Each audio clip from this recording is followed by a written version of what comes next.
മാസം നിനക്ക് അല്ലാഹു തന്ന മാസമാണ്. ഈ മാസം നിനക്ക് ശുദ്ധിയാകാനുള്ള മാസമാണ്. അതുകൊണ്ട് പടച്ച റബ്ബിന്റെ മുന്നിൽ ഒരു ലജ്ജയുമില്ലാതെ ചെയ്തു പോയ പാപങ്ങൾ ഓരോന്നായി പാതിരാത്രി എഴുന്നേറ്റ് 2 റക്അത്ത് നമസ്കരിക്കണം.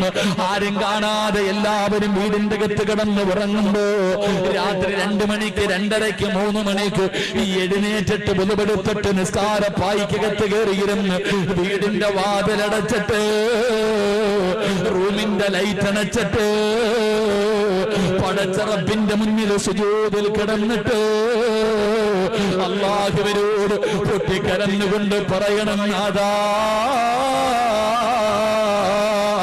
പൊറുക്കന്റെ പാപമോ സയ്യിദീ വെറുക്കാതെ പൊറുക്കുന്നവനാരുണ്ട് നീയല്ലാതെ. ഇഹലോക ആർഭാടങ്ങളെന്നെ വലച്ചതാ, നഫ്സെന്ന മുമ്പി തെല്ല് വിട്ടു ചതിച്ചതാ. അല്ലാതെ ദിക്കരി ചല്ല റബ്ബേ നിന്നെ, അതുകൊണ്ട് ആട്ടരുതിലാഹ